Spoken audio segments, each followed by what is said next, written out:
ते कीता मैं हो वखरी पंजाबण दी टौर वे मैं नाल लिख दियां कार वे हो दुनिया दे कोने कोने विच तू झंडे दिते अपने चुला हो तेरे जिहा दूजा कोई होर नहीं जग इस गल दा गवा हो मां बोली बिरसा बिसार के तैनू पैणगियां गलतियां पारियां हो बिरसा संभालो ए पंजाबीओ बिरसे दे नाल सरदारियां।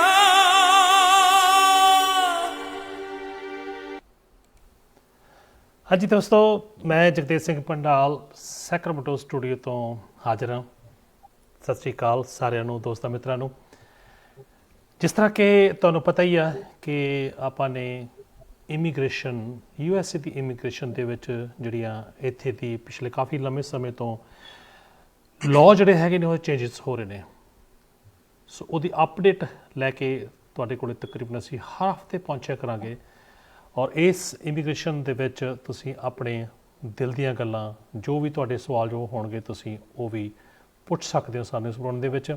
ਸੋ ਆਪਣੇ ਸਪੈਸ਼ਲ ਜਿਹੜੇ ਮਹਿਮਾਨ ਨੇ ਜਿਹੜੇ ਵਕੀਲ ਸਾਹਿਬ ਨੇ ਜਿਨ੍ਹਾਂ ਨੇ ਵਕਾਲਤ ਕੀਤੀ ਹੋਈ ਹੈ ਕਾਫੀ ਤਕਰੀਬਨ 20 ਸਾਲ ਦਾ ਐਕਸਪੀਰੀਅੰਸ ਹੈਗਾ ਉਹਨਾਂ ਦਾ ਔਰ ਸੈਕਰਾਮੈਂਟੋ ਦੇ ਵਿੱਚ ਹੈਗੇ ਨੇ। ਸੋ ਮੇਰੀ ਜਿਹੜੀ ਮੁਰਾਦ ਹੈਗੀ ਆ ਉਹ ਹੈਗੀ ਆ ਜਗਦੀਪ ਸਿੰਘ ਨਿਰਵਾਨ, ਕਾਫੀ ਅੱਛੇ ਮਿੱਤਰ ਨੇ ਆਪਣੇ ਔਰ ਆਪਾਂ ਉਹਨਾਂ ਨੂੰ ਵੈਲਕਮ ਕਹਿੰਦੇ ਹਾਂ, ਜੀ ਆਇਆਂ ਕਹਿੰਦੇ ਹਾਂ। ਨਿਰਵਾਨ ਸਾਹਿਬ ਸਤਿ ਸ਼੍ਰੀ ਅਕਾਲ ਜੀ। ਸਤਿ ਸ੍ਰੀ ਅਕਾਲ ਸਾਰਿਆਂ ਨੂੰ। ਸਤਿ ਸ੍ਰੀ ਅਕਾਲ ਭਾਜੀ, ਸਾਰੇ ਦਰਸ਼ਕਾਂ ਨੂੰ ਸਤਿ ਸ੍ਰੀ ਅਕਾਲ ਸਾਡੇ ਤੇ। ਜਗਦੀਪ ਜੀ ਆਪਾਂ ਜਿਹੜਾ ਇਹ ਪ੍ਰੋਗਰਾਮ ਪਹਿਲਾ ਪ੍ਰੋਗਰਾਮ ਆਪਣਾ ਪਲੇਠੇ ਪ੍ਰੋਗਰਾਮ ਦੇ ਵਿੱਚ ਸਭ ਤੋਂ ਪਹਿਲਾਂ ਤਾਂ ਜਗਦੀਪ ਸਿੰਘ ਨਿਰਵਾਨ ਇਹ ਤੁਹਾਨੂੰ ਵਕਾਲਤ ਆਪਣੇ ਬਾਰੇ ਤੁਸੀਂ ਦੱਸੋ ਕਿ ਤੁਹਾਨੂੰ ਜਿਹੜੀ ਅਟਾਰਨੀ ਐਟ ਲਾਅ ਦੇ ਵਿੱਚ ਕਿੱਥੇ ਤੁਹਾਡਾ ਆਫਿਸ ਹੈ ਅਤੇ ਕਿੰਨਾ ਚਿਰ ਹੋ ਗਿਆ ਤੁਹਾਨੂੰ ਵਕਾਲਤ ਕਰਦਿਆਂ ਨੂੰ ਜਿਹੜੀ ਇੱਥੇ ਦੀ ਇਮੀਗ੍ਰੇਸ਼ਨ ਦੇ ਮੁਤਲਕ ਜੋ ਵੀ ਤੁਹਾਡੇ ਆਫਿਸ ਦੇ ਸਪੈਸ਼ਲਿਟੀਜ਼ ਹੈਗੀਆਂ ਨੇ ਤੁਸੀਂ ਕਿਹੜੇ ਕਿਹੜੇ ਕੇਸ ਜਾਂ ਫੈਮਲੀਜ਼ ਨੂੰ ਸਹੂਲਤਾਂ ਪ੍ਰੋਵਾਈਡ ਕਰਦੇ ਹੋ ਉਹਦੇ ਬਾਰੇ ਕੁਛ ਤੁਸੀਂ ਬਰੀਫ 'ਚ ਆਪਣੇ ਬਾਰੇ ਦੱਸੋ। ਹਾਂਜੀ, ਤੇ ਸਾਡੀ ਸਟੋਰੀ ਸ਼ੁਰੂ ਹੁੰਦੀ ਗਈ ਵਾ 20 ਸਾਲ ਪਹਿਲੇ ਤੇ ਵੀ ਸਾਡੀ ਐਜੂਕੇਸ਼ਨ ਟ੍ਰੇਨਿੰਗ ਅਸੀਂ ਇੱਥੇ ਕੀਤਾ ਅਮਰੀਕਾ ਦੇ ਵਿੱਚ। ਤੇ ਪਹਿਲਾਂ ਜਦ ਅਸੀਂ ਸ਼ੁਰੂ ਕੀਤਾ ਸੀ ਕ੍ਰਿਮੀਨਲ ਲਾਅ ਅਸੀਂ ਕਰਦੇ ਸੀ ਇੱਥੇ ਸੈਕਰਾਮੈਂਟੋ ਤੇ ਇਹ ਰਿਹਾ ਵਾ 2020 ਦੇ ਵਿੱਚ। ਤੇ 2020 ਦੇ ਵਿੱਚ ਫਿਰ ਅਸੀਂ ਨੋਟਿਸ ਕੀਤਾ ਜਿਹੜੀ ਸਾਡੀ ਕਮਿਊਨਿਟੀ ਹੈਗੀ ਕੈਲੀਫੋਰਨੀਆ ਦੇ ਵਿੱਚ ਇੱਥੇ ਕੋਈ ਏਦਾਂ ਪੰਜਾਬੀ ਵਕੀਲ ਨਹੀਂ ਸੀ ਤੇ ਜਿਹੜੀ ਸਾਡੀ ਕਮਿਊਨਿਟੀ ਸੀ ਉਹ ਅਸੀਂ ਨੋਟਿਸ ਕੀਤਾ ਜਿੱਦਾਂ ਟ੍ਰਾਂਸਲੇਸ਼ਨ ਦਾ ਪ੍ਰੋਬਲਮ ਸੀ, ਉਹਨਾਂ ਨੂੰ ਪਤਾ ਨਹੀਂ ਲੱਗਦਾ ਸੀ ਕਿਹੜੇ ਕਿਹੜੇ ਡਾਕੂਮੈਂਟ ਫਾਈਲ ਕਰਨੇ ਨੂੰ, ਕਿਹੜਾ ਰਿਸਟ੍ਰੇਨਿੰਗ ਆਰਡਰ ਲੈਣ ਨੂੰ।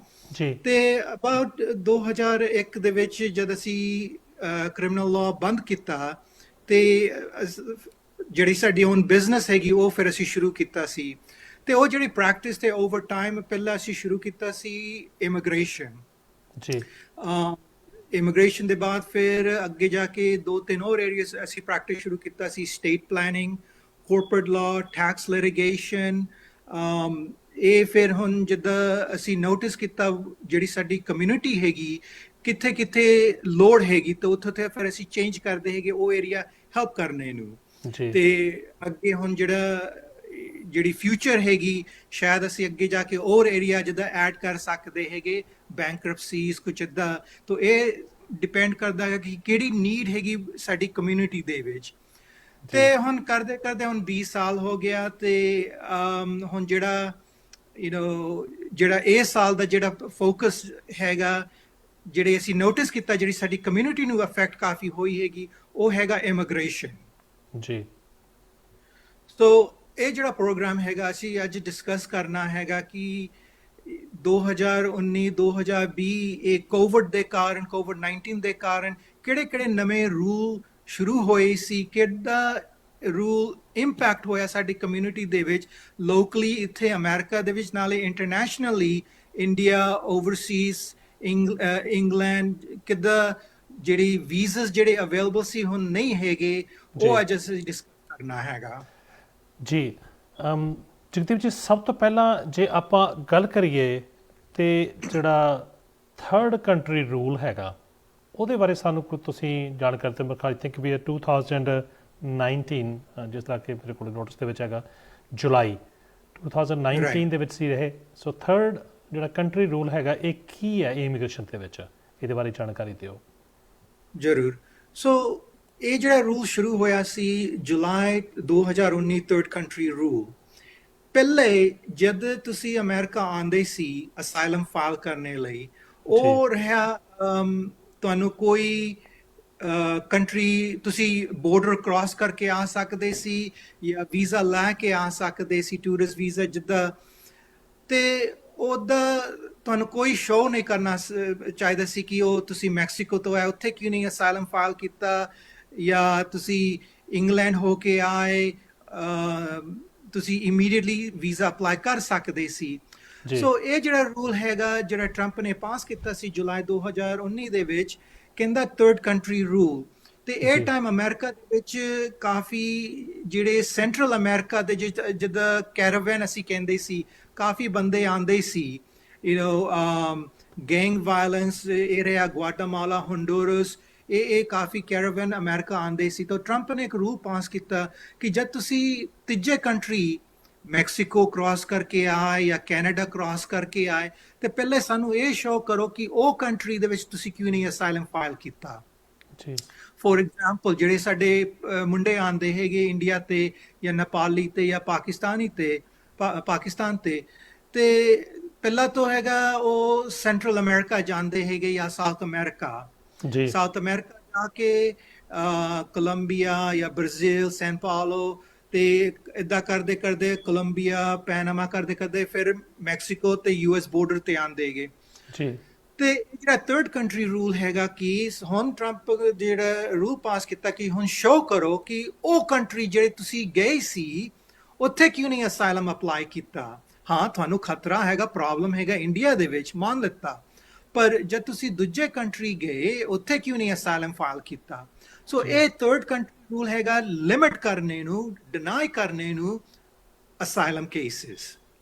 ਸੋ ਜਦ ਤੁਸੀਂ ਨਹੀਂ ਅਪਲਾਈ ਕੀਤਾ ਅਸਾਈਲਮ ਥਰਡ ਕੰਟਰੀ ਦੇ ਵਿੱਚ, ਫਿਰ ਤੁਹਾਨੂੰ ਰੀਜ਼ਨ ਦੇਣਾ ਪੈਂਦਾ ਹੈਗਾ ਕਿ ਕਿਉਂ ਤੁਸੀਂ ਨਹੀਂ ਅਪਲਾਈ ਕੀਤਾ। ਸੋ ਇਹ ਜਿੱਦਾਂ ਡਿਟਰੈਂਟ ਹੈਗਾ ਕਿ ਤੁਸੀਂ ਅਮਰੀਕਾ ਨਹੀਂ ਆਓ। ਸੋ ਪਰ ਹੁਣ ਜਿੱਦਾਂ ਅਸੀਂ ਨੋਟਿਸ ਕੀਤਾ, ਹੁਣ ਜਦ ਤੁਸੀਂ ਸੈਂਟਰਲ ਅਮਰੀਕਾ ਤੇ ਆਉਂਦੇ ਹੈਗੇ ਜਾਂ ਸਾਊਥ ਅਮਰੀਕਾ ਤੇ ਆਉਂਦੇ ਹੈਗੇ, ਪਹਿਲਾਂ ਤਾਂ ਹੈਗਾ ਉਹ ਕੰਟਰੀਆਂ ਦੇ ਵਿੱਚ ਸਪੈਨਿਸ਼ ਗੱਲ ਕਰਦੇ ਹੈਗੇ। ਹੁਣ ਸਾਡੇ ਜਿਹੜੇ ਪੰਜਾਬੀ ਮੁੰਡੇ ਜਾਂ ਇੰਡੀਆ ਤੇ ਆਉਂਦੇ ਜਾਂ ਨੇਪਾਲ ਤੇ, ਉਹਨਾਂ ਨੂੰ ਸਪੈਨਿਸ਼ ਥੋੜ੍ਹੇ ਆਉਂਦੀ ਹੈਗੀ। ਬਿਲਕੁਲ। ਤੇ ਜਿਹੜੀ ਪ੍ਰੋਬਲਮ ਉਹਨਾਂ ਨੂੰ ਹੈਗਾ ਉਹ ਐਕਸਪਲੇਨ ਨਹੀਂ ਕਰ ਸਕਦੇ ਹੈਗੇ ਉਹ ਕੰਟਰੀ, ਤੇ ਤਦੇ ਅਸੀਂ ਨੋਟਿਸ ਕੀਤਾ ਕਿ ਕਾਫੀ ਉਹ ਕੰਟਰੀਆਂ ਹੋ ਕੇ ਆਉਂਦੇ ਹੈਗੇ, ਉੱਥੇ ਨਹੀਂ ਅਪਲਾਈ ਕਰਦੇ ਹੈਗੇ। ਕਿਉਂ? ਬਿਕੋਜ਼ ਕਿ ਉਹਨਾਂ ਨੂੰ ਇੰਗਲਿਸ਼ ਨਾ ਉਹ ਇੰਗਲਿਸ਼ ਗੱਲ ਕਰਦੇ ਹੈਗੇ, ਨਾ ਸਾਡੇ ਮੁੰਡਿਆਂ ਨੂੰ ਸਪੈਨਿਸ਼ ਆਉਂਦੀ ਹੈਗੀ।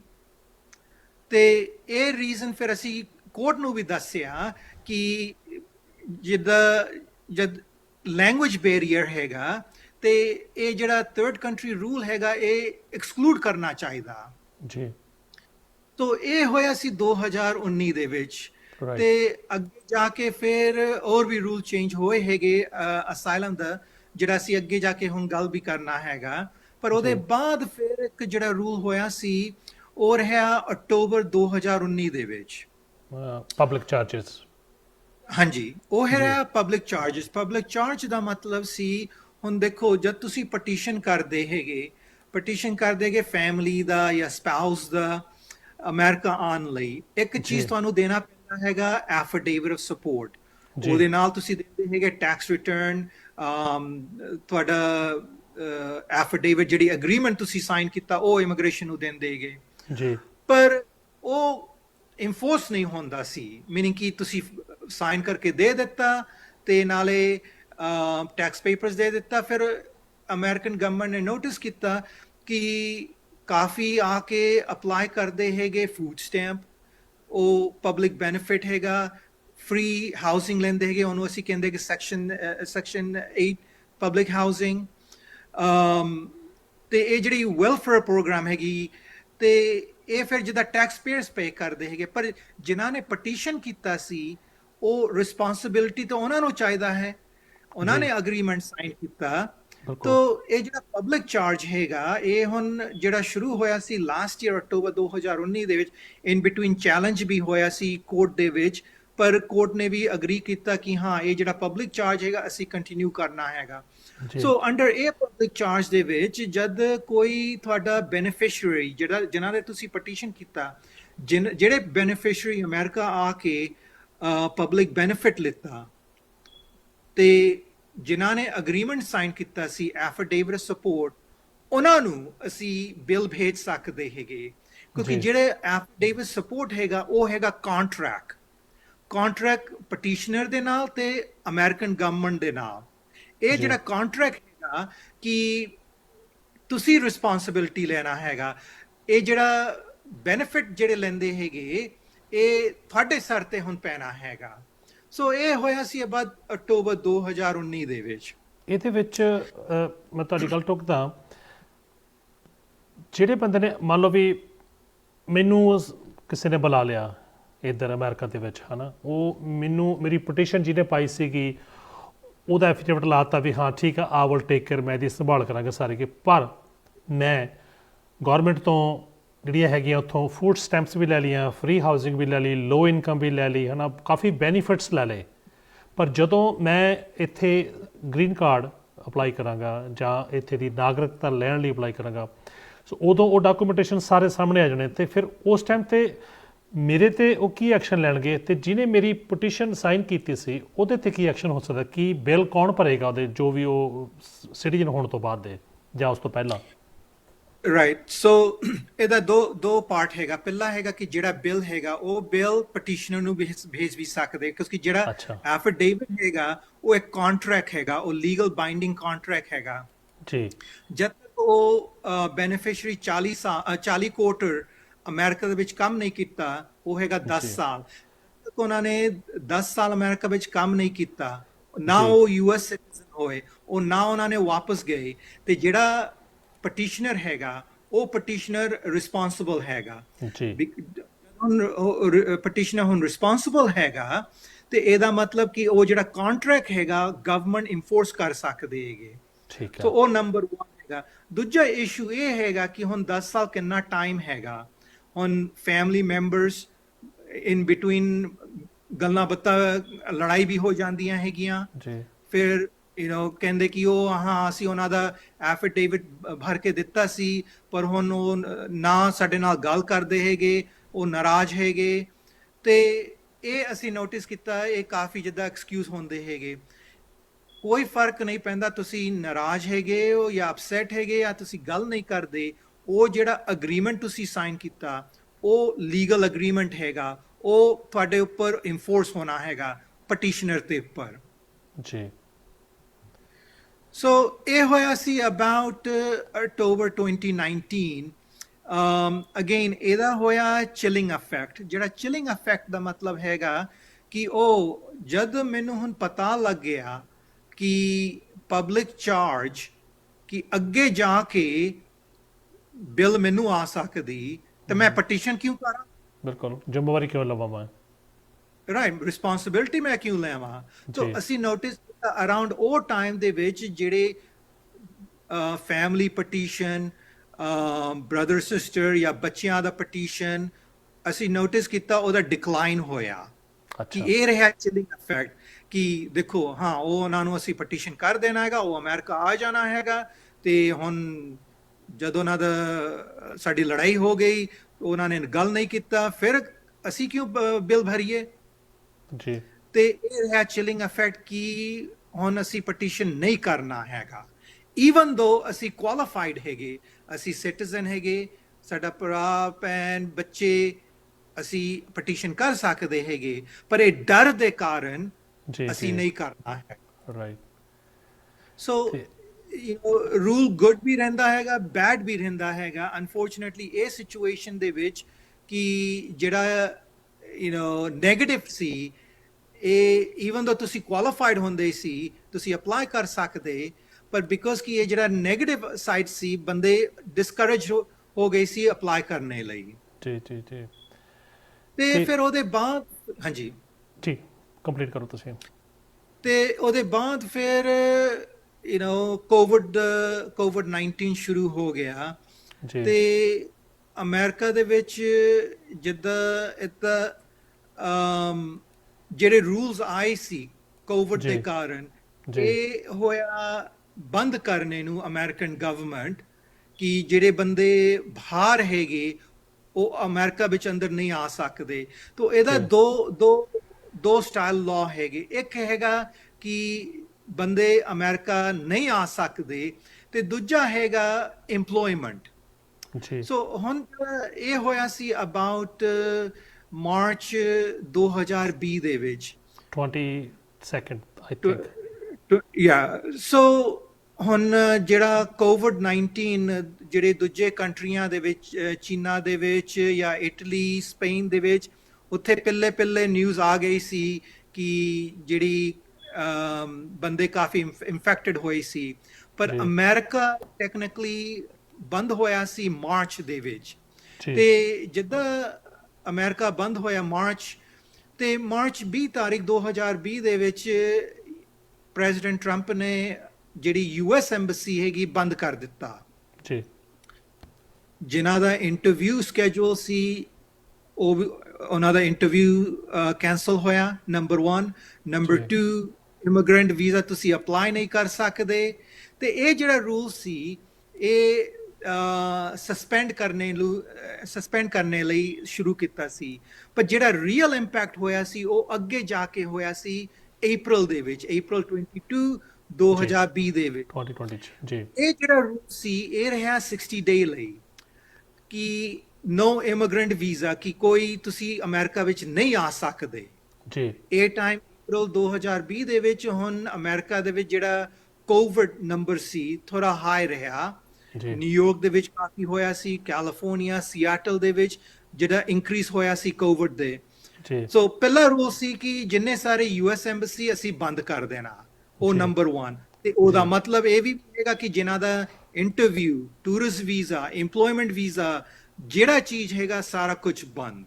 ਜੀ ਪਰ ਇਹ ਰੂਲ ਸੀ ਕਿ 60 ਡੇਜ਼ ਲਈ, 60 ਜੀ। ਡੇਜ਼ ਲਈ ਉਹ ਐਕਸਪਾਇਰ ਹੋਣਾ ਸੀ ਜੂਨ 23 2020। ਜੀ ਇਹ ਰਿਹਾ 60 ਡੇਜ਼ ਤੱਕ। ਪਰ ਫਿਰ ਅਸੀਂ ਨੋਟਿਸ ਕੀਤਾ ਅੱਗੇ ਜਾ ਕੇ ਉਹਨੇ ਚੇਂਜ ਵੀ ਕਰ ਦਿੱਤਾ। ਓਕੇ, ਸੋ ਹੁਣ ਅਪ੍ਰੈਲ ਦੇ ਵਿੱਚ ਜਿਨ੍ਹਾਂ ਦਾ ਇੰਟਰਵਿਊ ਸਾਰਾ ਕੁਝ ਬੰਦ ਹੋਇਆ, ਨਾਲੇ ਅਸੀਂ ਇਹ ਟਾਈਮ ਨੋਟਿਸ ਕੀਤਾ ਕਿ ਜਿਹੜੇ ਸਾਡੇ ਬੰਦੇ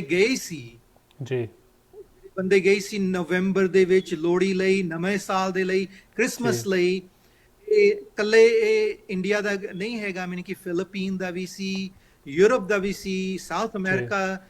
ਸੋ ਅਸੀਂ ਨੋਟਿਸ ਕੀਤਾ ਕਿ ਕਾਫੀ ਬੰਦੇ ਓਵਰਸੀਜ਼ ਟ੍ਰੈਪ ਹੋ ਗਏ ਸੀ, ਉਹ ਜਿੱਦਾਂ ਵਾਪਸ ਨਹੀਂ ਆ ਸਕਦੇ ਸੀ, ਫਲਾਈਟਸ ਸਭ ਤੇ- ਬੰਦ ਹੋ ਗਈਆਂ ਸੀ। ਸਾਰਾ ਕੁਝ ਬੰਦ ਹੋ ਗਿਆ ਸੀ। ਤੇ ਫਿਰ ਨਾਲੇ ਅਸੀਂ ਕੰਟੈਕਟ ਕੀਤਾ US state department, USCIS immigration embassy ਨੂੰ ਵੀ ਅਸੀਂ ਈਮੇਲ ਪਾਏ ਕਿ ਕੋਈ ਤਰੀਕਾ ਤੁਸੀਂ ਖੋਜੋ ਕਿ ਉਹ ਜਿਹੜੇ ਸਾਡੇ ਸਿਟੀਜ਼ਨਸ ਹੈਗੇ ਜਿਨ੍ਹਾਂ ਦੇ ਕੋਲ ਗ੍ਰੀਨ ਕਾਰਡ ਹੈਗਾ ਉਹ ਅਮਰੀਕਾ ਆ ਸਕਦੇ ਕਿ ਨਹੀਂ। ਜੀ ਤੇ ਅਸੀਂ ਪ੍ਰਪੋਜ਼ ਕੀਤਾ ਚਾਰਟਰ ਫਲਾਈਟ। ਅੱਛਾ ਚਾਰਟਰ ਫਲਾਈਟ ਮੀਨਿੰਗ ਕਿ ਜਿਹੜੇ ਪਬਲਿਕ ਕਮਰਸ਼ੀਅਲ 에ਅਰਲਾਈਨਸ, ਜੀ 에ਅਰ ਇੰਡੀਆ ਜਾਂ ਯੂਨਾਈਟਿਡ ਜਾਂ ਅਮਰੀਕਾ ਜਾਂ ਲੁਫਤਾਂਜ਼ਾ, ਉਹ ਤਾਂ ਨਹੀਂ ਚੱਲਦੇ ਸੀ, ਉਹ ਤਾਂ ਬੰਦ ਰਿਹਾ। ਸੋ ਅਸੀਂ ਪ੍ਰਪੋਜ਼ ਕੀਤਾ ਕਿ ਤੁਸੀਂ ਚਾਰਟਰ ਫਲਾਈਟ ਕਰੋ, ਕਿ ਜਿਹੜੇ ਬੰਦੇ ਉੱਥੇ ਫਸੇ ਹੈਗੇ ਉਹਨਾਂ ਨੂੰ ਵਾਪਸ ਲੈ ਕੇ ਆਓ। ਭੇਜੋ। ਕਿਉਂ? ਜੀ ਬਿਕੋਜ਼ ਕਿ ਉਹਨਾਂ ਦਾ ਕੰਮ ਵੀ ਪਿੱਛੇ ਹੈਗਾ। ਜੀ ਫਿਰ ਦੂਜਾ ਡਰ ਸੀ ਕਿ ਜਿਨ੍ਹਾਂ ਦੇ ਕੋਲ ਗ੍ਰੀਨ ਕਾਰਡ ਹੈਗਾ, ਜੀ ਜੀ ਜਿਨ੍ਹਾਂ ਦੇ ਕਾਰਡ ਸੀ, ਉਹਨਾਂ ਦਾ ਕੰਸਰਨ ਇਹ ਰਿਹਾ ਕਿ ਹੁਣ ਅਸੀਂ 6 ਮੰਥ ਤੋਂ ਆਲਰੇਡੀ ਸਾਡਾ ਹੋਇਆ ਹੈਗਾ। ਬਿਲਕੁਲ ਤੇ ਕਿਉਂ ਕਿ ਜਦ ਅਸੀਂ ਇੱਥੇ ਓਵਰਸੀਜ਼ ਜ਼ਿਆਦਾ ਰਹੇ ਤੇ ਸਾਡਾ ਗ੍ਰੀਨ ਕਾਰਡ ਕੈਂਸਲ ਹੋ ਜਾਣਾ ਹੈਗਾ ਬਿਲਕੁਲ ਤੇ 6 ਮਹੀਨੇ ਤੋਂ concern 6 ਮਹੀਨੇ ਤੋਂ ਬਾਅਦ ਤੇ- ਸਟੇ ਅਗਰ ਕਰਦੇ ਆ ਤੇ ਨੈਚੁਰਲੀ Right. 6 ਮਹੀਨੇ ਸਟੇ ਕਰ ਸਕਦੇ ਤੁਸੀਂ ਗ੍ਰੀਨ ਕਾਰਡ ਤੇ।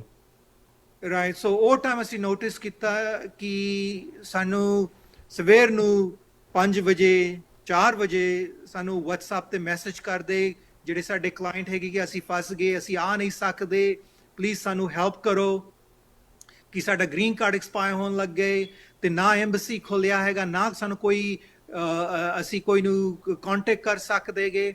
ਤੇ ਇਹ ਸਾਈਡ ਅਸੀਂ ਫੋਰਸ ਕੀਤਾ ਚਾਰਟਰ ਫਲਾਈਟ। ਉਹ ਜੀ। ਚਾਰਟਰ ਫਲਾਈਟ ਇੰਡੀਆ ਤੇ ਵੀ ਆਈ ਸੀ, ਰਸ਼ੀਆ ਤੇ ਵੀ ਆਇਆ, ਚੀਨਾ ਤੇ ਵੀ ਆਇਆ ਸੀ, ਸਾਊਥ ਅਮਰੀਕਾ ਤੇ ਵੀ ਆਏ ਸੀ, ਜਿਹੜੇ ਜਿਨ੍ਹਾਂ ਦੇ ਕੋਲ ਗ੍ਰੀਨ ਕਾਰਡ, ਜਿਨ੍ਹਾਂ ਦੇ ਕੋਲ ਜਿਹੜੇ US ਸਿਟੀਜ਼ਨ ਸੀ ਅਮਰੀਕਾ ਆਉਣ ਲਈ। ਜੀ। ਸੋ ਅਬਾਊਟ 3-4,000 ਬੰਦੇ ਏਦਾਂ ਆ ਗਏ ਸੀ। ਜੀ ਤੇ ਉਹਦੇ ਬਾਅਦ ਹੁਣ ਜੂਨ ਦੀ ਗੱਲ ਹੈਗੀ, ਜੂਨ 2020 ਤੇ ਇਹ ਮੇਜਰ ਟਾਪਿਕ ਜਿਹੜਾ ਹੁਣ ਡਿਸਕਸ ਕਰਨਾ ਜੀ, ਹੈਗਾ, ਇਹ ਸ਼ੁਰੂ ਹੋਇਆ ਸੀ ਡਾਕਾ ਦਾ। ਜੀ ਡਾਕਾ ਦਾ ਹੈਗਾ deferred action for childhood arrival. ਇਹ ਜੀ। ਜਿਹੜਾ ਰੂਲ ਡਾਕਾ ਦਾ ਸੀ, ਇਹ ਸ਼ੁਰੂ ਹੋਇਆ ਸੀ ਪ੍ਰੈਜ਼ੀਡੈਂਟ ਓਬਾਮਾ ਦੇ ਟਾਈਮ। ਬਿਲਕੁਲ ਇਹ ਜਿਹੜਾ ਰੂਲ ਸੀ ਕਿ ਜਿਹੜੇ ਬੱਚੇ ਆਏ ਸੀ ਮਮ ਐਂਡ ਡੈਡ ਦੇ ਨਾਲ ਬਾਰਡਰ ਕ੍ਰਾਸ ਕਰਕੇ, ਹੁਣ ਕਸੂਰ ਉਹਨਾਂ ਦੇ ਥੋੜੇ ਹੈਗਾ, ਜੀ ਉਹ ਤਾਂ ਮਮ ਐਂਡ ਡੈਡ ਦੇ ਨਾਲ ਆਏ ਸੀ ਤੇ ਹੁਣ ਕਾਲਜ ਗਏ, ਹੁਣ ਉਹਨਾਂ ਦੇ ਕੋਲ ਡਿਗਰੀ ਹੈਗੇ, ਪਰ ਹੁਣ ਇਹ ਜਿਹੜਾ ਡਿਗਰੀ ਹੈਗਾ, ਇਹ ਜਿਹੜਾ ਐਕਸਪੀਰੀਅੰਸ ਹੈਗਾ, ਇਹਦਾ ਕੋਈ ਵੈਲਿਊ ਨਹੀਂ ਹੈਗਾ ਜਦ ਤੁਸੀਂ ਕੰਮ ਨਹੀਂ ਕਰ ਸਕਦੇ। ਸਹੀ ਉਹ ਟਾਈਮ ਕੰਪਲੇਂਟ ਇਹ ਸੀ ਕਿ ਹੁਣ ਮੇਰੇ ਕੋਲ ਮਾਸਟਰਸ ਡਿਗਰੀ ਹੈਗਾ, ਹੁਣ ਮੇਰੇ ਕੋਲ ਨਰਸਿੰਗ ਡਿਗਰੀ ਹੈਗੇ, ਇੰਜੀਨੀਅਰ ਹੈਗਾ, ਪਰ ਮੈਂ ਹੁਣ ਕੰਮ ਨਹੀਂ ਕਰ ਸਕਦਾ, ਨਾ ਮੇਰੇ ਕੋਲ ਪਰਮਿਸ਼ਨ ਹੈਗਾ, ਨਾ ਮੇਰੇ ਕੋਲ ਸੋਸ਼ਲ ਸਿਕਿਉਰਿਟੀ ਕਾਰਡ ਹੈਗਾ, ਤੇ ਮੈਂ ਕਿੱਦਾਂ ਕੰਮ ਕਰ ਸਕਦਾ। ਸੋ ਪ੍ਰੈਜ਼ੀਡੈਂਟ ਓਬਾਮਾ ਨੇ ਪਾਸ ਕੀਤਾ DACA, again deferred action for childhood arrival. ਜੀ ਇਹ ਹੋਇਆ ਸੀ ਅਬਾਊਟ 8 ਸਾਲ ਪਹਿਲੇ।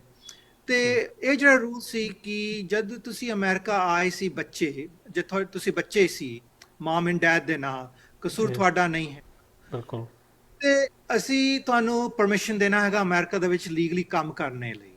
ਸਹੀ ਤੁਸੀਂ ਇੱਥੇ ਕੰਮ ਕਰ ਸਕਦੇ ਹੈਗੇ, ਉਹ ਇੱਕ ਚੀਜ਼ ਹੈਗਾ। ਦੂਜਾ ਹੈਗਾ ਪ੍ਰੋਟੈਕਸ਼ਨ, ਤੁਸੀਂ ਅਮਰੀਕਨ ਗਵਰਨਮੈਂਟ ਨਾ ਆਈਸ ਤੁਹਾਨੂੰ ਰਿਮੂਵ ਕਰ ਸਕਦੀ ਹੈਗੀ। ਜੀ ਤੇ ਜਿੱਦਾਂ ਪ੍ਰੈਜ਼ੀਡੈਂਟ ਓਬਾਮਾ ਦਾ ਟਰਮ ਐਕਸਪਾਇਰ ਹੋਇਆ ਤੇ ਪ੍ਰੈਜ਼ੀਡੈਂਟ ਟਰੰਪ ਦਾ ਸ਼ੁਰੂ ਹੋਇਆ ਸੀ ਉਹਦਾ ਪ੍ਰੈਜ਼ੀਡੈਂਸੀ, ਜੀ ਤੇ ਜਿਹੜਾ ਪਹਿਲਾ ਰੂਲ ਸੀ ਜਿਹੜਾ ਓਬਾਮਾ ਨੇ ਪਾਸ ਕੀਤਾ ਡਾਕਾ, ਉਹ ਕੈਂਸਲ ਕਰ ਦਿੱਤਾ। ਤੋ ਮੀਨਿੰਗ ਕੈਂਸਲ ਮੀਨਿੰਗ ਕਿ ਅਸੀਂ ਹੋਲਡ ਤੇ ਪਾ ਦੇਣਾ ਹੈਗਾ, ਪਰ ਇਨ ਬਿਟਵੀਨ ਜਿਹੜੇ ਅਮਰੀਕਾ ਵਿੱਚ ਜਿਹੜੇ ਸਟੇਟਸ ਹੈਗੇ, ਜਿਹੜੇ ਅਟਾਰਨੀ ਜਨਰਲਸ ਹੈਗੇ, ਕੈਲੀਫੋਰਨੀਆ, ਸੀਐਟਲ, ਨਿਊਯਾਰਕ, ਇੱਦਾਂ ਦੇ ਜਿਹੜੇ ਸਟੇਟ ਹੈਗੇ, ਉਹਨਾਂ ਨੇ ਚੈਲੰਜ ਕੀਤਾ US ਸੁਪਰੀਮ ਕੋਰਟ ਤੇ ਉਹਨਾਂ ਨੇ ਚੈਲੰਜ ਕੀਤਾ ਕਿ ਦੇਖੋ ਇਹ ਜਿਹੜਾ ਡਾਕਾ ਹੈਗਾ, ਇਹਦਾ ਵੈਲਿਊ ਹੈਗਾ, ਇਹਦਾ ਮੀਨਿੰਗ ਕਿ ਈਵਨ ਦੋ ਇਹ ਐਗਜ਼ੈਕਟਿਵ ਆਰਡਰ ਹੈਗਾ, ਇਹ ਕਾਂਗਰਸ ਨੇ ਨਹੀਂ ਪਾਸ ਕੀਤਾ ਹੈਗਾ, ਜੀ ਤੇ ਪਲੀਜ਼ ਤੁਸੀਂ ਕੰਟੀਨਿਊ ਕਰੋ। ਤੇ ਕਰਦੇ ਫਿਰ 2020 ਦੇ ਵਿੱਚ ਸੁਪਰੀਮ ਕੋਰਟ ਤੇ ਪਹੁੰਚਿਆ।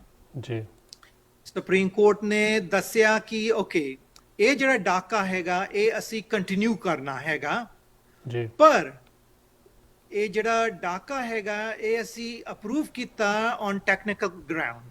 ਟੈਕਨੀਕਲ ਗਰਾਊਂਡ ਦਾ ਮਤਲਬ ਹੈਗਾ ਕਿ ਹੁਣ ਤੁਸੀਂ ਸੋਚੋ ਕੋਈ ਪਟੀਸ਼ਨ ਤੁਸੀਂ ਫਾਈਲ ਕੀਤਾ, ਪਰ ਉਹਦੇ ਉੱਪਰ ਸਿਗਨੇਚਰ ਨਹੀਂ ਪਾਇਆ, ਜੀ ਤੇ ਮਿਸਟੇਕ ਤੁਹਾਡਾ ਇੱਥੇ ਹੋਇਆ, ਤੁਸੀਂ ਰੀਫਾਈਲ ਕਰ ਸਕਦੇ ਹੈਗੇ, ਪਰ ਇਹ ਜਿਹੜਾ ਟੈਕਨੀਕਲ ਰੀਜ਼ਨ ਤੇ ਕਾਰਨ ਅਸੀਂ ਕੰਟੀਨਿਊ ਕਰਨਾ ਹੈਗਾ ਬਿਕਾਜ਼ ਤੁਸੀਂ ਫਾਈਲ ਨਹੀਂ ਕੀਤਾ ਰਾਈਟ। ਸਹੀ ਸੋ ਡਾਕਾ ਕੰਟੀਨਿਊ ਹੋਇਆ। ਇਹ ਹੋਇਆ ਸੀ ਅਬਾਊਟ ਜੂਨ 18 2020 ਦੇ ਵਿੱਚ, 18 ਹਾਂਜੀ ਜੂਨ 18 ਨੂੰ ਰਾਈਟ ਰਾਈਟ। ਪਰ ਇਹਦੇ ਪਰ ਇੱਕ ਕੈਚ ਸੀ।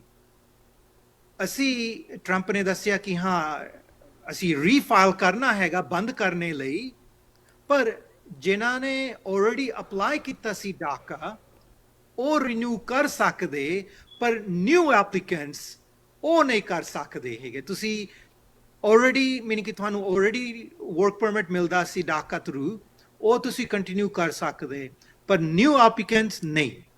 ਅੱਛਾ, ਜਿਹੜੀਆਂ ਹੁਣ ਜਾਂ ਉਸ ਲਾਅ ਤੋਂ ਬਾਅਦ ਕੋਈ ਬੰਦਾ ਅਪਲਾਈ ਨਹੀਂ ਕਰ ਸਕਦਾ ਡਾਕਾ ਦਾ। ਰਾਈਟ, ਹੁਣ ਸੋਚੋ ਬੰਦਾ 2018 19 ਬੱਚੇ ਆਏ ਹੈਗੇ 2020 ਦੇ ਵਿੱਚ ਕੁਛ ਏਦਾਂ, ਜੀ, ਤੇ ਪਹਿਲਾ ਕੁਐਸਚਨ ਇਹ ਸੀ ਕਿ ਉਹ ਅਪਲਾਈ ਕਰ ਸਕਦੇ ਕਿ ਨਹੀਂ। ਜੀ, ਨੋ, ਉਹ ਨਹੀਂ ਕਰ ਸਕਦੇਗੇ। ਕਿ ਜਿਹੜੀ USCIS ਨੇ ਜਿਹੜਾ ਮੈਮੋ ਉਹਨਾਂ ਨੇ ਪਬਲਿਸ਼ ਕੀਤਾ ਕਿ ਹਾਂ ਸੁਪਰੀਮ ਕੋਰਟ ਦਾ ਡਿਸੀਜਨ ਹੈਗਾ, ਇਹ ਡਿਸੀਜਨ ਹੈਗਾ ਕਿ ਜਿਨ੍ਹਾਂ ਦੇ ਕੋਲ ਆਲਰੇਡੀ ਡਾਕਾ ਸੀ, ਜੀ, ਜਿਨ੍ਹਾਂ ਦੇ ਕੋਲ ਡਾਕਾ ਰਿਹਾ, ਆਲਰੇਡੀ ਵਰਕ ਪਰਮਿਟ ਸੀ ਕੰਮ ਕਰਨੇ ਲਈ, ਉਹ ਕੰਟੀਨਿਊ ਕਰ ਸਕਦੇ, ਪਰ ਜਿਹੜੇ ਨਿਊ ਬੰਦੇ ਹੈਗੇ, ਨਿਊ ਬੱਚੇ ਹੈਗੇ, ਉਹ ਨਹੀਂ ਅਪਲਾਈ ਕਰ ਸਕਦੇ। ਜੀ, ਤੇ ਇਸ ਤੋਂ ਬਾਅਦ ਜਗਦੀਸ਼ ਜੀ ਆਪਣੇ ਮੇਰੇ ਖਿਆਲ ਜੂਨ ਦੇ ਵਿੱਚ ਹੀ ਸੀਗਾ, ਜੂਨ 22 ਤਰੀਕ ਨੂੰ ਸੀਗਾ ਜਿਹੜਾ H1B ਤੇ H2B ਜਿਹੜਾ ਸੀਗਾ ਆਪਣੇ J ਤੇ L ਵੀਜ਼ਾ, ਉਹਦੇ ਬਾਰੇ ਕੀ ਅਪਡੇਟ ਸੀਗੀ ਹੁਣ ਤੱਕ? ਰਾਈਟ, ਸੋ ਇਹਦੇ ਹੁਣ ਪਹਿਲੇ ਦੇਖੀਏ ਜਿਹੜਾ April ਤੇ ਹੋਇਆ ਸੀ। April ਦੇ ਵਿੱਚ ਟਰੰਪ ਨੇ ਅਨਾਉਂਸ ਕੀਤਾ ਕਿ ਜਿਹੜੇ US ਐਮਬੈਸੀਜ਼ ਦੇ ਵਿੱਚ, ਪਹਿਲਾਂ ਤਾਂ ਐਮਬੈਸੀ ਬੰਦ ਕਰ ਦਿੱਤਾ ਮਾਰਚ ਦੇ ਵਿੱਚ। ਨੰਬਰ 2, April ਦੇ ਵਿੱਚ ਕੋਈ ਇਮੀਗ੍ਰੈਂਟ ਵੀਜ਼ਾ ਅਸੀਂ ਨਹੀਂ ਇਸ਼ੂ ਕਰਨਾ ਹੈਗਾ, ਕੋਈ ਇੰਟਰਵਿਊ ਅਸੀਂ ਨਹੀਂ ਸੈੱਟ ਕਰਨਾ ਹੈਗਾ। ਇਹ ਰਿਹਾ ਇਮੀਗ੍ਰੈਂਟ ਵੀਜ਼ਾ ਦੇ ਨਾਲ। ਤੇ ਜੂਨ ਦੇ ਵਿੱਚ ਟਰੰਪ ਨੇ ਨਾਲੇ ਜਿਹੜਾ April ਦਾ ਸੀ, ਉਹ April ਆਰਡਰ 60 ਡੇਜ਼ ਤੱਕ ਸੀ ਕਿ ਜੂਨ 2020 ਦੇ ਵਿੱਚ ਇਹ ਐਕਸਪਾਇਰ ਹੋਣਾ ਸੀ। ਸੋ ਜੂਨ ਦੇ ਵਿੱਚ ਟਰੰਪ ਨੇ ਕਿਹਾ ਕਿ ਇਹ ਜਿਹੜਾ ਆਰਡਰ ਹੈਗਾ ਜਿਹੜਾ ਮੈਂ April 22 2020 ਦੇ ਵਿੱਚ ਪਾਸ ਕੀਤਾ ਸੀ, ਇਹ ਮੈਂ ਹੁਣ ਐਕਸਟੈਂਡ ਕਰ ਦੇਣਾ ਹੈਗਾ until December 31st 2020, ਮੀਨਿੰਗ ਪੂਰਾ ਸਾਲ ਇਹ ਅਸੀਂ ਐਕਸਟੈਂਡ ਕਰ ਦੇਣਾ ਹੈਗਾ। ਸੋ ਹੁਣ ਜਿਹੜਾ ਜੂਨ ਦੇ ਵਿੱਚ ਕੀਤਾ ਸੀ ਉਹ ਇੱਕ ਚੀਜ਼ ਸੀ ਐਕਸਟੈਂਸ਼ਨ, ਨੋ ਇਮੀਗ੍ਰੈਂਟ ਵੀਜ਼ਾ, ਕਿ ਕੋਈ ਇਮੀਗ੍ਰੈਂਟ ਵੀਜ਼ਾ ਵਿੱਚ ਅਮਰੀਕਾ ਵਿੱਚ ਆ ਨਹੀਂ ਸਕਦੇ। ਠੀਕ ਹੈ। ਦੂਜਾ ਸਾਈਡ ਸੀ ਇੰਪਲੋਇਮੈਂਟ ਵੀਜ਼ਾ। ਇੰਪਲੋਇਮੈਂਟ ਵੀਜ਼ਾ ਰਹਿੰਦਾ ਹੈਗਾ ਜਿਹੜਾ ਸਪੈਸ਼ਲਟੀ ਤੁਸੀਂ ਇੰਜੀਨੀਅਰਸ ਹੈਗੇ, ਕੰਪਿਊਟਰਸ ਤੁਹਾਡਾ ਸਕਿੱਲ ਹੈਗਾ, ਤੋ ਇਹਦੇ ਥੱਲੇ ਹੈਗੇ H visa, H2 visa, H2B visa, J visas, L visas. ਤੋ ਅਸੀਂ ਹੁਣ ਡਿਸਕਸ ਕਰਨਾ ਹੈਗਾ ਇਹ ਕਿਹੜੇ ਕਿਹੜੇ ਵੀਜ਼ਾਸ ਹੈਗੇ। ਇਹ ਜਿਹੜੇ ਕੰਪਿਊਟਰਸ ਕੰਪਨੀਆਂ ਹੈਗੀਆਂ, ਤੁਸੀਂ ਜਿੱਦਾਂ Google, Intel, Microsoft, IT companies, IT's company use ਕਰਦੇ ਹੈਗੇ ਇਹ ਜਿਹੜੇ H visas, H1, H2 and all that। ਤੇ ਦੂਜਾ ਚੀਜ਼ ਕੀਤਾ ਸੀ ਇਹ ਜਿਹੜਾ H2B। ਹੁਣ ਸੋਚੋ ਜਿਹੜਾ ਬੰਦਾ ਕੰਮ ਕਰਦਾ ਹੈਗਾ ਇੰਟਲ ਜਾਂ ਮਾਈਕਰੋਸਾਫਟ ਜਾਂ ਕੋਈ ਕੰਪਿਊਟਰ ਕੰਪਨੀ, ਉਹਨੂੰ ਤੋਂ ਮਿਲਣਾ ਹੈਗਾ H1 ਜੀ। ਤੋ ਜਿਹੜਾ H2 ਹੈਗਾ ਇਹ ਹੈਗਾ ਸਪਾਊਸ ਦਾ visa, husband and wife. So ਹੁਣ ਸੋਚੋ ਸਪਾਊਸ ਦੇ ਕੋਲ, ਉਹਦੇ ਕੋਲ ਮਾਸਟਰਸ ਡਿਗਰੀ ਹੈਗੀ। ਸੋਚੋ ਹੁਣ ਸਪਾਊਸ ਦੇ ਕੋਲ ਉਹ ਨਰਸ ਹੈਗੀ ਜੀ। ਵੈਲ ਪ੍ਰੋਬਲਮ ਇਹ ਹੋਇਆ ਕਿ ਜਦ ਉਹਨੇ ਬੈਨ ਕਰ ਦਿੱਤਾ H1, ਨਾਲੇ ਉਹਨੇ ਹੁਣ ਉਹ ਵੀ ਬੈਨ ਕਰ ਦਿੱਤਾ H2 ਕਿ ਜਿਨ੍ਹਾਂ ਦੇ ਕੋਲ ਆਲਰੇਡੀ ਐਕਸਪੀਰੀਅੰਸ ਹੈਗਾ ਨਰਸਿੰਗ ਦਾ, ਮੈਡੀਕਲ ਫੀਲਡ ਦਾ, ਉਹਨਾਂ ਦੇ ਕੋਲ ਹਾਈ ਲੈਵਲ ਡਿਗਰੀ ਹੈਗੀ, PhD ਹੈਗੇ ਉਹਨਾਂ ਦੇ ਕੋਲ, ਉਹ ਵੀ ਨਹੀਂ ਕੰਮ ਕਰ ਸਕਦੇ। ਅੱਛਾ। ਸੋ ਉਹਦਾ ਹੋਇਆ ਨੈਗੇਟਿਵ ਇਫੈਕਟ। ਹੁਣ ਦੇਖੋ ਇੱਕ ਸਾਈਡ ਕੋਵਿਡ ਚੱਲਦਾ, ਬੰਦੇ ਮਰ ਹੈਗੇ, ਫਲੂ ਸੀਜ਼ਨ ਵੀ ਅੱਗੇ ਹੋਣਾ ਹੈਗਾ ਵਿੰਟਰ ਟਾਈਮ ਦੇ ਵਿੱਚ। ਪਰ ਇਹ ਜਿਹੜਾ ਆਰਡਰ ਪਾਸ ਕੀਤਾ ਐਕਸਟੈਂਡ ਅੰਟਿਲ December 31st ਤੱਕ, ਇਹਦੇ ਥੱਲੇ H2 ਵੀ ਨਹੀਂ ਕੰਮ ਕਰ ਸਕਦੇ। ਹੁਣ H1 ਤੋਂ ਉੱਦਾਂ ਹੀ ਰਿਹਾ, ਕੰਮ ਕਰਦਾ ਸੀ ਕੰਪਿਊਟਰ ਕੰਪਨੀ ਔਰ ਸਪੈਸ਼ਲਟੀ। ਤੇ ਜਿਹੜੇ H2 ਸਪਾਊਸ ਵੀ ਹੈਗੇ, ਈਵਨ ਦੋ ਉਹਨਾਂ ਦੇ ਕੋਲ ਹਾਈ ਲੈਵਲ ਡਿਗਰੀ ਹੈਗੇ, ਉਹ ਵੀ ਨਹੀਂ ਕੰਮ ਕਰ ਸਕਦੇ। ਸੋ ਉਹ H2 ਰਿਹਾ। ਨੈਕਸਟ ਰਿਹਾ L ਵੀਜ਼ਾ। L ਵੀਜ਼ਾ ਦਾ ਹੈਗਾ, ਹੁਣ ਸੋਚੋ ਤੁਹਾਡਾ ਕੰਪਨੀ ਹੈਗਾ ਇੰਡੀਆ ਦੇ ਵਿੱਚ, ਦੂਜਾ ਕੰਪਨੀ ਹੈਗਾ ਉਹ ਸਬਸਿਡੀਅਰੀ ਅਸੀਂ ਕਹਿੰਦੇ ਹੈਗੇ, ਉਹ ਸਬਸਿਡਰੀ ਅਮਰੀਕਾ ਦੇ ਵਿੱਚ ਹੈਗਾ। ਕੰਪਨੀਜ਼ ਟ੍ਰਾਂਸਫਰ ਕਰਦੇ ਹੈਗੇ EMPLOYEES ਇੰਡੀਆ ਤੇ ਫਿਲੀਪੀਨ ਤੇ ਚੀਨਾ ਤੇ ਜਾਂ ਯੂਰਪ ਤੇ ਅਮਰੀਕਾ ਜੀ। ਦੇ ਵਿੱਚ, ਫਿਰ ਡਾਇਰੈਕਟਲੀ ਉੱਥੇ ਟ੍ਰਾਂਸਫਰ ਕਰਦੇ। ਉਹ ਜਿਹੜਾ L ਵੀਜ਼ਾ ਹੈਗਾ ਕਹਿੰਦਾ ਕਿ ਇਹ ਤੁਸੀਂ ਟ੍ਰਾਂਸਫਰ ਨਹੀਂ ਕਰ ਸਕਦੇ। ਅੱਛਾ ਮੀਨ ਕਿ ਹੁਣ ਤੁਸੀਂ ਸੋਚੋ ਜੂਨ ਦੇ ਵਿੱਚ ਅਸੀਂ ਸ਼ੈਲਟਰ ਇਨ ਪਲੇਸ ਰਿਹਾ ਅਮਰੀਕਾ ਦੇ ਵਿੱਚ, ਨੰਬਰ ਜੀ। 1, ਨੰਬਰ 2 ਅਨਇੰਪਲੋਇਮੈਂਟ ਅਸੀਂ 11% ਤੇ 14% ਡਿਫਰੈਂਟ ਕਿਹੜੀ ਸਟੇਟ ਸੀ ਅਨਇੰਪਲੋਇਮੈਂਟ ਹਾਈ ਹੋਇਆ ਸੀ। ਤੋ ਜੀ। ਇਹ ਰਿਹਾ ਜੌਬ ਪ੍ਰੋਟੈਕਸ਼ਨ ਲਈ ਕਿ ਪਹਿਲਾਂ ਅਮਰੀਕਨ ਵਰਕਫੋਰਸ ਨੂੰ ਫਿਰ ਬਾਹਰ ਬੰਦਿਆਂ ਨੂੰ। ਜੀ So again, ਇਹ ਹੈਗਾ until end of the year, December 31st, 2020 ਲਈ। ਨਾ ਜੀ। ਕੋਈ H1 ਦਾ, H2 ਦਾ, J ਵੀਜ਼ਾ, L ਵੀਜ਼ਾ। ਮੀਨ ਕਿ ਜਦ ਤੁਹਾਡੇ ਕੋਲ already ਹੈਗਾ ਤੁਸੀਂ ਜੀ। ਕੰਟੀਨਿਊ ਕਰ ਸਕਦੇ ਹੈਗੇ, ਪਰ ਜਿਹੜੇ ਬੰਦੇ ਬਾਹਰ ਹੈਗੇ overseas ਔਰ ਉਹ ਵੇਟ ਕਰਦੇ ਸੀ ਇਹ visa H, L or J, ਉਹ ਤੁਸੀਂ ਅਮਰੀਕਾ ਵਿੱਚ ਨਹੀਂ ਆ ਸਕਦੇ right now। ਜੀ ਸੋ ਇਹ ਅਗੇਨ ਹੁਣ ਸਮਰ ਜਿਹੜਾ ਜੂਨ 2020 ਦੇ ਵਿੱਚ ਹੋਇਆ ਸੀ ਜੌਬ ਔਰ EMPLOYMENT ਦੇ ਕਾਰਨ। ਜੀ ਫਿਰ ਅੱਗੇ ਜਾ ਕੇ ਹੁਣ ਅਗਸਤ ਜਿਹੜਾ ਲਾਸਟ ਮੰਥ, ਇਹ ਕਾਫੀ ਇੰਪੈਕਟ ਹੋਇਆ ਸਾਡੀ ਇਮੀਗ੍ਰੈਂਟ ਕਮਿਊਨਿਟੀ ਨੂੰ। ਨੰਬਰ 1 ਖਾਸ ਕਰਕੇ ਜਿਹੜੀਆਂ ਫੀਸਿਸ ਜਿਹੜੀਆਂ ਉਹਨਾਂ ਨੇ Right, ਵਧਾਈਆਂ right, ਨੇ right. ਹਨਾ ਹਰ ਪੱਖੋਂ ਦੇ ਵਿੱਚ। ਤੇ ਇਹਦੇ ਵਿੱਚ ਮੇਰੇ ਖਿਆਲ ਇਸੇ ਮਹੀਨੇ 'ਚ ਵਰਕ ਪਰਮਿਟ ਦਾ ਜਿਹੜਾ ਸੀਗਾ ਉਹਦਾ ਵੇਟਿੰਗ ਪੀਰੀਅਡ ਵੀ ਕੁਝ ਉਹਨਾਂ ਨੇ ਚੇਂਜਸ ਕੀਤੀ ਹੈ, ਰਾਈਟ? ਕਾਫੀ ਕੀਤਾ ਸੀ। ਓਕੇ ਪਹਿਲਾਂ ਤਾਂ ਅਸੀਂ ਡਿਸਕਸ ਕਰਨਾ ਫੀ ਦਾ, ਜੀ। ਫਿਰ ਜਿਹੜਾ ਵਰਕ ਪਰਮਿਟ ਦਾ। ਠੀਕ ਹੈ। ਸੋ ਪਹਿਲਾ ਹੈਗਾ ਜਿਹੜਾ ਵਰਕ ਪਰਮਿਟ ਦਾ, ਜਿਹੜੀ ਪਹਿਲੀ ਫੀ ਰਿਹਾ ਉਹ ਰਿਹਾ $410। ਇਹ ਕਿਸ ਚੀਜ਼ ਦਾ ਸੀ? ਇਹ ਰਿਹਾ ਵਰਕ ਪਰਮਿਟ ਦਾ, ਵਰਕ Okay. ਆਥੋਰਾਈਜੇਸ਼ਨ। ਤੁਸੀਂ ਜੀ। ਪਹਿਲਾਂ ਰਿਨਿਊ ਕਰਨਾ ਜਾਂ ਇਦਾਂ, ਤੇ ਜਿਹੜੀ ਪੁਰਾਣੀ ਫੀ ਸੀ ਉਹ ਰਿਹਾ $410 ਤੇ ਹੁਣ ਤੇ ਹੁਣ ਕਰ ਦਿੱਤਾ $495।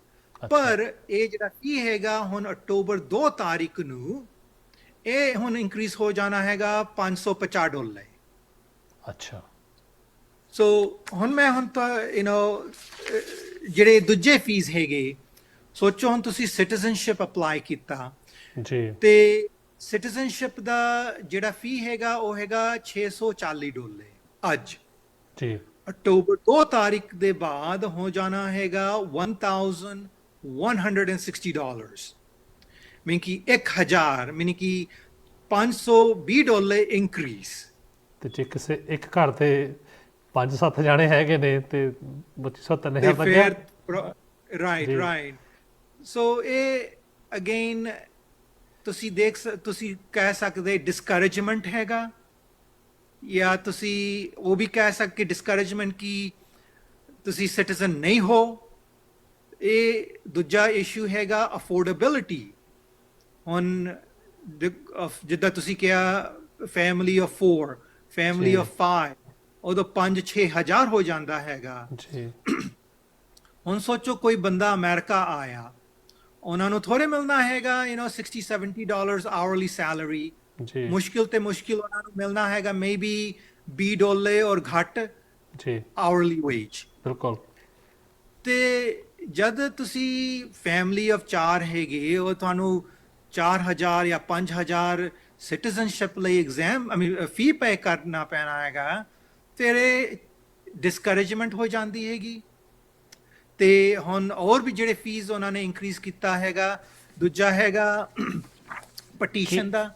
ਜਿਹੜੀਆਂ ਫੀਸਿਸ ਹੈਗੀਆਂ ਇਹ ਹਰ ਮਤਲਬ ਫਾਰਮ ਵਾਈਜ਼ ਸਾਰੀਆਂ ਫੀਸਿਸ ਇਨਕਰੀਜ਼ ਹੋਈਆਂ ਨੇ, ਜਾਂ ਇਹਨਾਂ ਨੇ ਕੁਝ ਲਿਮਿਟਡ ਕੀਤੀਆਂ ਨੇ ਕਿ ਸਿਰਫ ਫਿਆਂਸੇ ਦੀ ਜਾਂ ਮਾਤਾ ਪਿਤਾ ਦਾ ਜਾਂ ਫੈਮਿਲੀ ਦਾ ਤੁਸੀਂ ਅਪਲਾਈ ਕਰ ਰਹੇ ਹੋ, ਕਿ ਸਾਰੀਆਂ ਫੀਸਿਸ ਜਿਹੜੀਆਂ ਹੈਗੀਆਂ ਇਹ ਇਹਨਾਂ ਨੇ ਵਧਾਈਆਂ ਨੇ? ਸੋ ਕੋਈ ਫੀਸ ਉਹਨਾਂ ਨੇ ਇਨਕਰੀਜ਼ ਕੀਤਾ ਹੈਗਾ, ਅੱਛਾ ਮੈਜੋਰਟੀ ਇਨਕਰੀਜ਼ ਕੀਤਾ ਹੈਗਾ। ਹਾਂ 4-5 ਉਹਨਾਂ ਨੇ ਰਿਡਿਊਸ ਵੀ ਕੀਤੇ ਹੈਗੇ।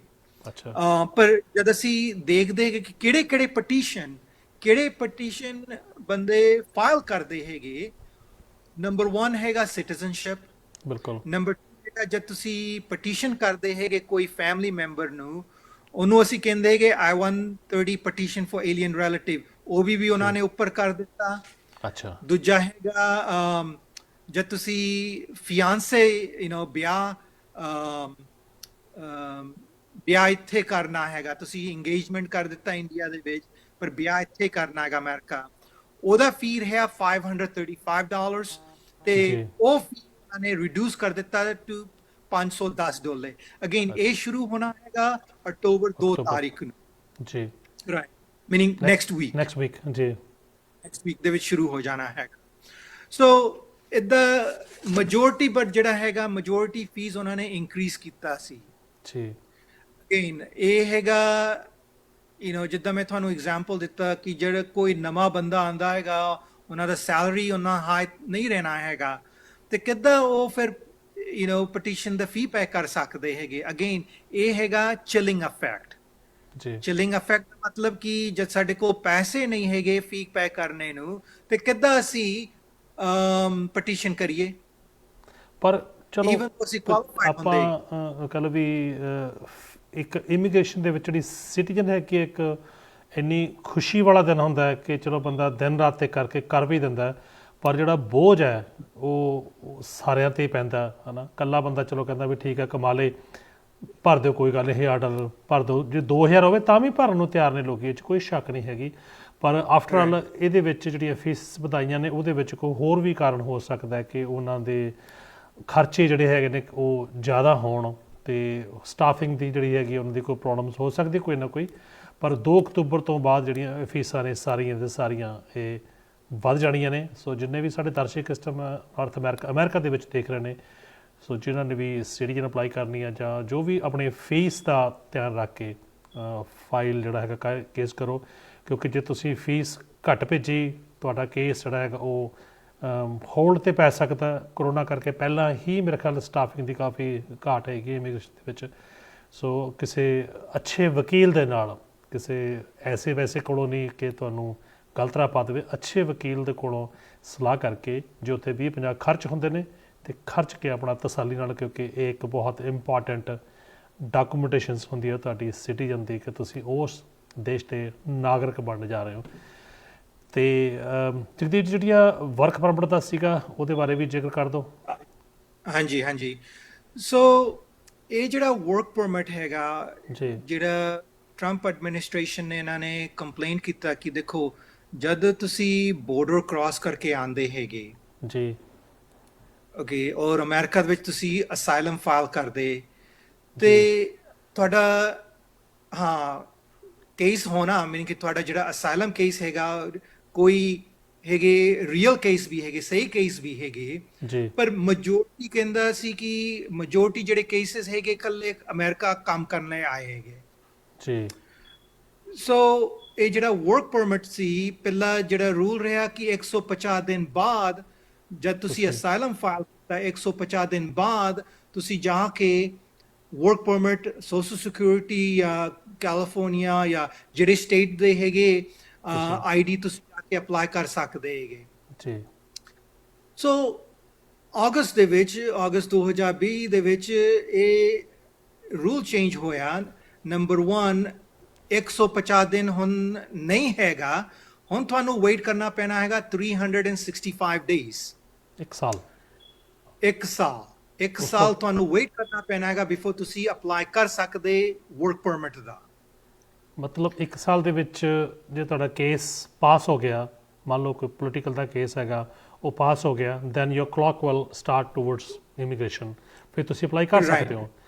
ਪਰ ਰਾਈਟ, ਸੋ ਹੁਣ ਸੋਚੋ ਤੁਹਾਡਾ ਕੇਸ ਅਪਰੂਵਡ ਹੋ ਗਿਆ ਸਾਲ ਦੇ ਅੰਦਰ ਅੰਦਰ, ਜੀ ਤੁਹਾਡਾ ਇੰਟਰਵਿਊ ਹੋ ਗਿਆ ਸਾਰਾ ਕੁਝ, ਬਿਲਕੁਲ ਵੈਲ ਉਹਦੇ ਬਾਅਦ ਫਿਰ ਤੁਸੀਂ ਗ੍ਰੀਨ ਕਾਰਡ ਅਪਲਾਈ ਕਰ ਸਕਦੇ ਹੈਗੇ, ਜੀ ਵਰਕ ਪਰਮਿਟ ਦਾ ਲੋੜ ਨਹੀਂ ਹੈਗਾ। ਬਿਲਕੁਲ, ਪਰ ਸੋਚੋ ਤੁਸੀਂ ਅਪਲਾਈ ਕਰ ਦਿੱਤਾ ਔਰ ਤੁਹਾਡਾ ਹੀਅਰਿੰਗ ਜਾਂ ਇੰਟਰਵਿਊ ਨਹੀਂ ਹੋਇਆ, ਪੈਂਡਿੰਗ 'ਚ ਪਿਆ ਤੁਹਾਡੇ, ਔਰ ਤੁਹਾਡੇ Pending ਤੇ 365 ਦਿਨ ਪੂਰੇ ਹੋ ਗਏ, ਫਿਰ ਤੁਸੀਂ ਅਪਲਾਈ ਕਰ ਸਕਦੇ ਹੋ ਵਰਕ ਪਰਮਿਟ, ਉਸ ਤੋਂ ਪਹਿਲਾਂ ਨਹੀਂ। Right right, Okay. ਪਰ ਉਹਦਾ ਵੀ ਪਿੱਛੇ ਹੋਰ ਵੀ ਕੰਡੀਸ਼ਨਸ ਹੈਗੇ। ਫੋਰ ਐਗਜ਼ਾਮਪਲ ਸੋਚੋ ਹੁਣ ਤੁਹਾਡਾ ਕੇਸ ਹੈਗਾ ਇਮੀਗ੍ਰੇਸ਼ਨ ਕੋਰਟ ਦੇ ਵਿੱਚ, ਜੀ ਔਰ ਇਮੀਗ੍ਰੇਸ਼ਨ ਜੱਜ ਨੇ ਤੁਹਾਡਾ ਕੇਸ ਡਿਨਾਈ ਕਰ ਦਿੱਤਾ। ਅੱਛਾ ਸੋਚੋ ਤੁਹਾਡਾ ਕੇਸ ਡਿਨਾਈ ਹੋ ਗਿਆ ਐਂਡ ਆਫ ਦਾ ਮੰਥ, ਜੀ ਐਂਡ ਆਫ ਦਾ ਮੰਥ ਤੁਹਾਡਾ ਕੇਸ ਡਿਨਾਈ ਹੋ ਗਿਆ, ਪਰ ਜਿਹੜਾ ਤੁਹਾਡਾ ਵਰਕ ਪਰਮਿਟ ਹੈਗਾ ਉਹ ਹੁਣੇ ਤੱਕ 1 ਸਾਲ ਹੋਰ ਵੀ ਪਿਆ, ਯਾਨੀ ਕਿ ਅੱਛਾ ਐਕਸਪਾਇਰ ਨਹੀਂ ਹੋਇਆ। ਠੀਕ ਹੈ तो रूल ये होया कि नंबर 1 जद इमिग्रेशन कोर्ट ने तेरा केस ਤੁਹਾਡਾ ਕੇਸ ਡਿਨਾਈ ਕਰ ਦਿੱਤਾ ਤੇ ਜਿਹੜਾ ਤੁਹਾਡਾ ਵਰਕ ਪਰਮਿਟ ਹੈਗਾ ਉਹ ਵੀ ਡਿਨਾਈਡ, ਈਵਨ ਦੋ ਅੱਛਾ। ਤੁਹਾਡੇ ਕੋਲ ਪੂਰਾ ਸਾਲ ਪਿਆ ਹੈਗਾ। ਮਤਲਬ ਕਿਸੇ ਬੰਦੇ ਨੇ ਅੱਜ ਕੇਸ ਅਪਲਾਈ ਕੀਤਾ ਔਰ ਉਹਦਾ ਤਕਰੀਬਨ 200 ਦਿਨਾਂ ਤੱਕ ਜਾ ਕੇ ਉਹਦਾ ਜਿਹੜਾ ਹੀਅਰਿੰਗ ਆਈ ਕੋਰਟ ਦੇ ਵਿੱਚ ਔਰ ਫਸਟ ਸਟੇਜ ਦੇ ਵਿੱਚ ਉਹਨੂੰ ਡਿਨਾਈਡ ਕਰਤਾ ਕਿ ਉਹਦਾ ਜਿਹੜਾ ਕਲੌਕ ਹੈ ਉਹ ਉੱਥੇ ਬੰਦ ਹੋ ਜਾਏਗਾ ਜਾਂ ਕਲੌਕ ਚੱਲਦਾ ਰਹੇਗਾ, ਕਿਉਂਕਿ ਉਹ ਸੈਕੰਡ ਸਟੇਜ ਦੇ ਵਿੱਚ ਵੀ ਤਾਂ ਜਾ ਕੇ ਅਪਲਾਈ ਕਰ ਸਕਦਾ ਨਾ ਸੈਕੰਡ ਕੋਰਟ 'ਚ। ਰਾਈਟ, ਸੋ ਇਹ ਡਿਪੈਂਡ ਕਰਦਾ ਹੈਗਾ ਕਿ ਤੁਸੀਂ ਅਮਰੀਕਾ ਕਿੱਦਾਂ ਆਏ। ਫੋਰ ਐਗਜ਼ਾਮਪਲ ਜਦ ਤੁਸੀਂ ਟੂਰਿਸਟ ਵੀਜ਼ਾ ਲੈ ਕੇ ਆਏ ਜੀ ਔਰ ਅਸਾਈਲਮ ਫਾਈਲ ਕੀਤਾ, ਤੁਹਾਡਾ ਕੇਸ ਹੋਣਾ ਹੈਗਾ ਅਸਾਈਲਮ ਆਫਿਸ ਪਹਿਲੇ। ਉਹਦੇ ਬਾਅਦ ਫਿਰ ਜਦ ਅਸਾਈਲਮ ਆਫਿਸ ਨੇ ਅਪਰੂਵ ਕਰ ਦਿੱਤਾ ਤੁਹਾਡਾ ਕੇਸ, ਤੁਸੀਂ ਗ੍ਰੀਨ ਕਾਰਡ ਅਪਲਾਈ ਕਰ ਸਕਦੇ ਹੈਗੇ। ਜੀ ਜਦ ਅਸਾਈਲਮ ਆਫਿਸ ਨੇ ਡਿਨਾਈ ਕਰ ਦਿੱਤਾ, ਜੀ ਜਦ ਉਹ ਚਾਹੇ ਅਸਾਈਲਮ ਕਿਸੇ ਵੀ ਸਟੇਜ ਦੇ ਵਿੱਚ ਹੋਵੇ, ਰਾਈਟ, ਚਾਹੇ ਉਹ ਕਿਸੇ ਵੀ ਸਟੇਜ 'ਚ ਹੋਵੇ, ਸੈਕੰਡ ਪਹਿਲੀ stage, ਹੀਅਰਿੰਗ ਥਰਡ, ਓਕੇ। ਤੇ ਜਦ ਅਸਾਈਲਮ ਆਫਿਸ ਨੇ ਤੁਹਾਡਾ ਕੇਸ ਡਿਨਾਈ ਕਰ ਦਿੱਤਾ, ਤੁਸੀਂ ਵਰਕ ਪਰਮਿਟ ਨਹੀਂ ਅਪਲਾਈ ਕਰ ਸਕਦੇ। ਪਰ ਜਦ ਅਸਾਈਲਮ ਆਫਿਸ ਨੇ ਤੁਹਾਡਾ ਕੇਸ ਰੈਫਰ ਕਰ ਦਿੱਤਾ ਓਕੇ ਇਮੀਗ੍ਰੇਸ਼ਨ ਕੋਰਟ ਦੇ ਵਿੱਚ, ਤੇ ਤੁਹਾਡਾ ਕਲੌਕ ਚਾਲੂ ਹੈਗਾ। ਕਲੌਕ ਓਕੇ ਠੀਕ ਹੈ, ਮੈਂ ਸਮਝ ਗਿਆ ਨਿਆ ਹੁਣ ਤੁਸੀਂ ਸੋਚੋ ਤੁਸੀਂ ਬਾਰਡਰ ਕ੍ਰਾਸ ਕਰਕੇ ਆਏ, ਜੀ ਕਿ ਬਿਨਾ ਵੀਜ਼ਾ ਦੇ ਨਾਲ ਤੁਸੀਂ ਬਾਰਡਰ ਕ੍ਰਾਸ ਕਰਕੇ ਆਏ। ਸੋ ਪਹਿਲਾ ਰੂਲ ਹੈਗਾ ਜਦ ਤੁਸੀਂ 48 ਆਵਰਸ ਦੇ ਅੰਦਰ ਜੀ 48 ਆਵਰਸ ਦੇ ਅੰਦਰ ਯੂਐਸ ਬਾਰਡਰ